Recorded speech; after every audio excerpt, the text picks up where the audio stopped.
உலகெங்கும் வாழ்ந்து கொண்டிருக்கின்ற சகோதர சகோதரிகளுக்கு அன்பார்ந்த வணக்கங்கள் மற்றும் வாழ்த்துக்கள். இன்றைய பதிவு பங்குனி மாதத்துக்குரிய ராசி பலன்கள். முதலில் கிரக நிலைகளை பார்க்கலாம். மேசமனையில் குரு பகவானும், கன்னிமனையில் ராகு பகவானும், ரிஷபமனையில் சந்திர பகவான் இந்த மாதத்தினுடைய தொடக்கத்திலும், கும்பமனையில் 3 கிரகங்கள் இணைவு, அதாவது சனி, செவ்வாய், சுக்கிரன், அதே போல மீனமனையில் ராகு, சூரியன், புதன், இந்த 3 கிரகங்கள் இணைவு பெற்று இந்த மாதத்தில் இருக்கு. ஸோ இந்த மாதத்தினுடைய பெயர்ச்சி எந்தெந்த கிரகங்கள் அப்படின்னு பார்க்கும் பொழுது, இந்த பங்குனி மாதம் 13ஆம் தேதி, அதாவது மார்ச் மாதம் 26ஆம் தேதி என்று புதன் பகவான் மேசமனைக்கு பெயர்ச்சி ஆகிறார். அதே போல இந்த புதன் பகவான் வக்ரமாக, அதாவது இந்த பங்குனி மாதம் 27ஆம் தேதி, அதாவது ஏப்ரல் 9ஆம் தேதி என்று மீண்டும் அந்த புதன் பகவான் வக்ரமாக மீனமனைக்கு வந்து பெயர்ச்சியாக போகிறது. அதே போல சுக்கிர பகவான் இந்த பங்குனி மாதம் 18ஆம் தேதி, மார்ச் 31ஆம் தேதி என்று சுக்கிர பகவான் மீனமனைக்கு பெயர்ச்சியாகி அங்கே உச்ச பலத்துடன் அமர்ந்திருந்து தன்னுடைய பலனை கொடுக்க போகிறார்கள். அப்போ இந்த கிரக அமைப்புகளை வைத்துக்கொண்டு இந்த மாதத்தில் எதை செய்யலாம், எதை செய்யக்கூடாது அப்படிங்கிற டீட்டெயிலையும், எது நடந்தால் எது நடக்கும், எது நடக்காது அப்படிங்கிற விதத்தையும், எந்த தெய்வ வழிபாடு நமக்கு உகந்தது என்பதை பற்றித்தான் இந்த பதிவில் நம்ம டீட்டெயிலாக பார்க்க போகிறோம். அதற்கு முன்னால் நம்முடைய சேனலை ஃபர்ஸ்ட் டைம் நீங்கள் பார்ப்பவர்கள் என்றால் மறக்காம சப்ஸ்கிரைப் பண்ணிக்கிங்க. கும்பராசி அன்பர்களே, இந்த பங்குனி மாதம் எப்படி இருக்கும் அப்படின்னு பார்க்கும் பொழுது, அது முதலில் தொழில் சார்ந்த விஷயங்கள், வியாபாரம் சார்ந்த விஷயங்கள், வேலை சார்ந்த விஷயம் எப்படி இருக்குன்னா 10ஆம் இடத்தை பார்க்கணும். அந்த 10ஆம் இடத்தை அதிபதியாக இருக்கக்கூடிய அந்த செவ்வாய் பகவான் உங்களுடைய ராசி லக்னத்திலேயே போய் உட்கார்ந்திருக்கார்.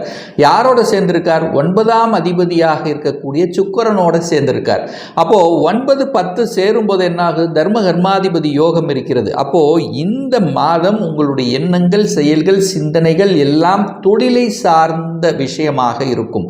அப்போ தொழில் நன்றாகத்தான் இருக்கும். என்ன, அங்கே சனி கூட இருக்கிறதுனால கொஞ்சம் அழுத்தம், பிரஷர் அப்படிங்கிறது, டென்ஷன் அப்படிங்கிறது இருக்கும். ஒரு மாதிரி ஒரு டிப்ரெஷனான ஒரு தன்மையை கொடுத்து கொண்டிருக்கும். பெரிய பாதிப்பை ஏற்படுத்துமா அப்படின்னா நிச்சயமாக இல்லை. ஆனால் இதே இந்த பங்குனி மாதம் 18ஆம் தேதிக்கு அப்புறம் அந்த 9ஆம் அதிபதி என்று சொல்லக்கூடிய சுக்கிரன் போய் 2ஆம் இடத்துல போய் அமர்கிறார். அப்போ அந்த 10ஆம் அதிபதி சனியோடு சேர்ந்திருக்கும் போது கொஞ்சம் கோபம், ஆக்ரோஷம் என்பது இயல்பாக வெளிப்படுத்தும். அப்போ கோபம், ஆக்ரோஷத்தை மட்டும் கட்டுப்படுத்தணும் அப்படிங்கிறதையும் ஞாபகத்தில் வைத்துக் கொள்ளுங்கள். உங்களுக்கு இப்போ 7.5 சனி, ஜென்ம சனி ஓடிக்கொண்டிருக்கிறது. அப்போ நிச்சயமா மனக்குழப்பம் என்பது இருக்கும். ஏதாவது ஒரு ரூபத்தில் உங்கள் மன சங்கடங்களை கொடுத்து கொண்டிருக்கும். ஒரு சாட்டிஸ்ஃபேக்ஷன் அப்படிங்கிறது ஒரு ஜாப்ல இருக்காது அப்படிங்கிறது ஞாபகத்தை வைத்துக்கொண்டு, வேலையை மட்டும் அவசரப்பட்டு ஆக்ரோஷப்பட்டு விட்டுவிடக் கூடாதுங்கிறத மனதில் தெளிவாக வச்சுக்கோங்க இந்த 7.5 சனியில், ஜென்ம சனி காலத்தில். ஆனால் அப்படியும் மாறணும் அப்படின்னு நீங்கள் முடிவெடுத்துட்டீங்கன்னா இன்னொரு வேலையை அமைத்து கொண்டு தான் மாறுவது புத்திசாலித்தனம் என்பதையும் ஞாபகத்தில் வைத்து கொள்ளுங்கள். 2ஆம் இடத்துல பார்த்தீங்கன்னா சூரியனோட ராகு, புதன், இந்த 3 கிரகங்கள் இணைவு பெற்றிருக்கு. அப்போது தனஸ்தனாதிபதி தனக்கு 2ஆம் இடத்தில் இருக்கார். அப்போ தனம் ஏதோ ரூபத்தில் உங்களுக்கு கையிருப்பு பணம் என்பது இருந்து கொண்டே இருக்கக்கூடிய அமைப்பு தான்.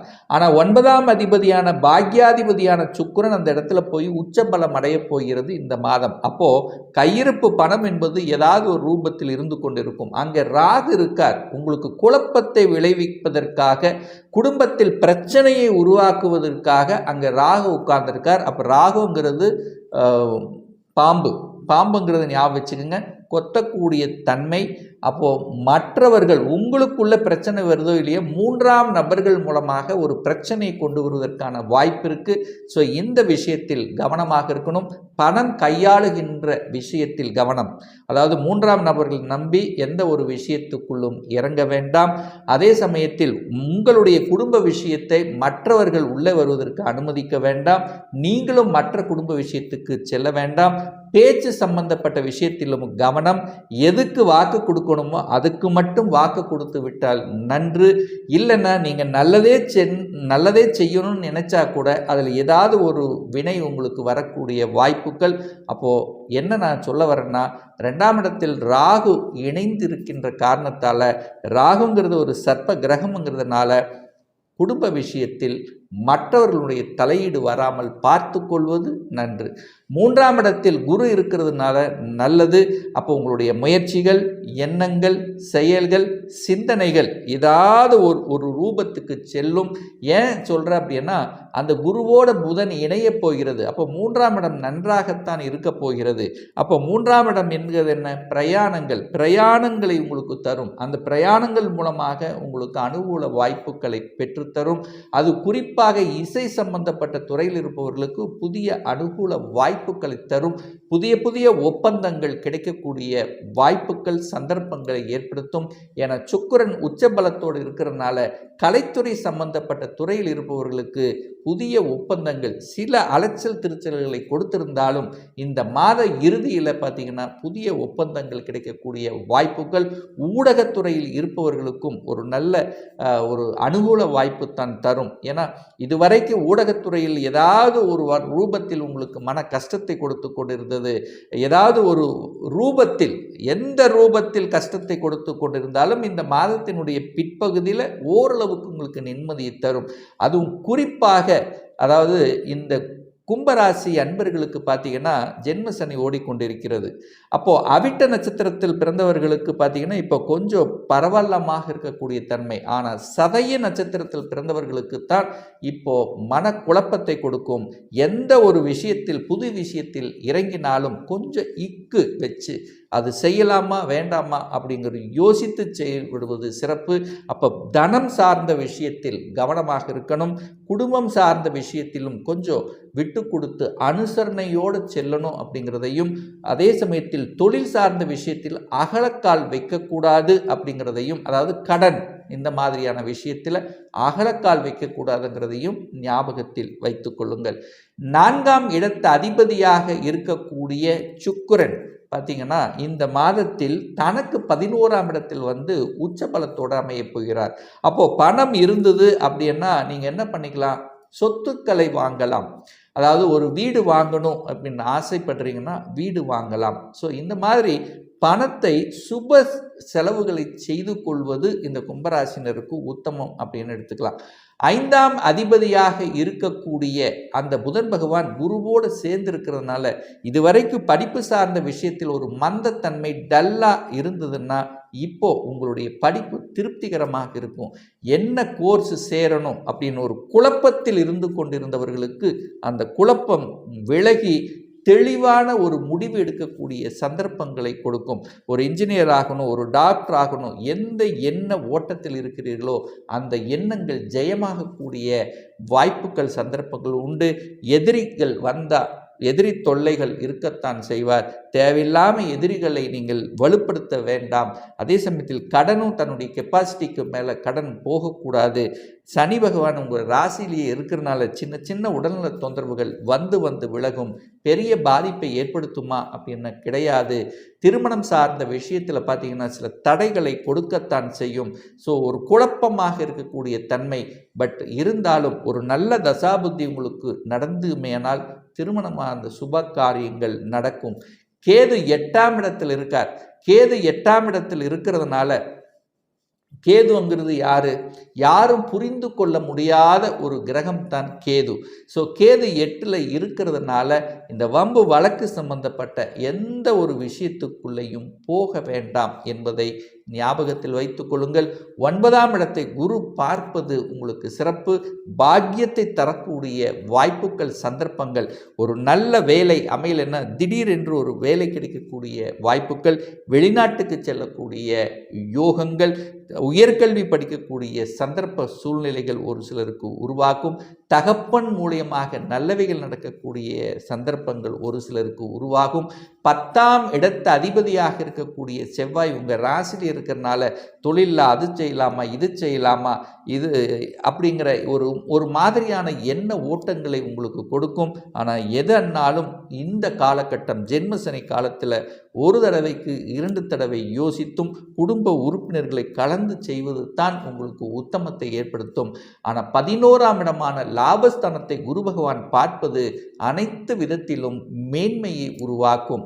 அப்போ என்ன ஒரு ப்ளஸ் பாயிண்ட் அப்படின்னா, அந்த குரு பகவான் 3ஆம் இடத்தில் அமர்ந்து கொண்டு 7ஆம் இடமான திருமணஸ்தானத்தையும் 9ஆம் இடமான பாக்கியஸ்தானத்தையும் 11ஆம் இடமான லாபஸ்தானத்தை பார்ப்பது உங்களுக்கு சிறப்பை ஏற்படுத்தும். அப்போ குரு என்பது தனக்காரகன், ஏதாவது ஒரு ரூபத்தில் தனத்தை தருவார்.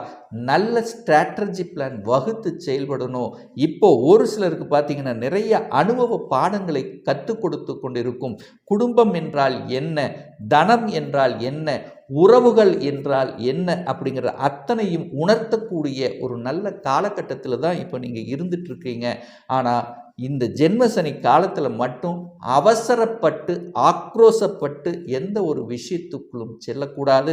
கணவன் மனைவியாக இருந்தால் ஒருவருக்கொருவர் விட்டு கொடுத்தும் அன்பை பரிமாறி கொள்வதும் இந்த காலகட்டம் உங்களுக்கு சால சிறந்தது அப்படின்னு சொல்லலாம். அப்போ ஒரு நல்ல தெய்வ வழிபாடு அப்படின்னு எடுத்துக்கொண்டால் உங்கள் ராசியிலேயே சனி பகவான் இருக்கிறதுனால ஒவ்வொரு சனிக்கிழமை என்று ஆஞ்சநேய பகவானை சென்று வழிபடுவதும், உங்களுடைய முன்னோர்களுடைய அனுகிரகத்தை பெறணும் அப்படின்னா ஒவ்வொரு அமாவாசை என்று குலதெய்வத்துக்கு சென்று வழிபடுவதும் உங்களுக்கு இந்த காலகட்டம் உத்தமத்தை ஏற்படுத்தி கொடுக்குங்கிறதுல எந்தவித மாற்று கருத்தும் கிடையாது.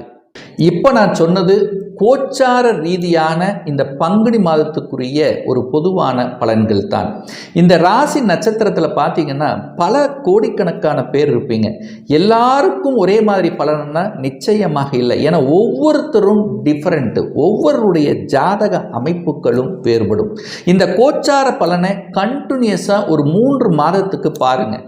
பலன் சரியாக வரல, அதாவது கரெக்டாக அந்த பலன் நமக்கு மேட்ச் ஆகலை அப்படின்னா உங்கள் ஜாதகத்தில் 6ஆம் அதிபதியினுடைய தசாபுத்தியோ 8ஆம் அதிபதியினுடைய தசாபுத்தியோ 12ஆம் அதிபதியினுடைய தசாபுத்தியோ உங்களுக்கு நடக்கும். அல்லது தசாநாதனுக்கும் புத்திநாதனுக்கும் 6, 8 அஷ்டசஷ்டாங்கமாக இருக்கும்போது இந்த மாதிரி பலன்கள் உங்களுக்கு ஒத்து வராது.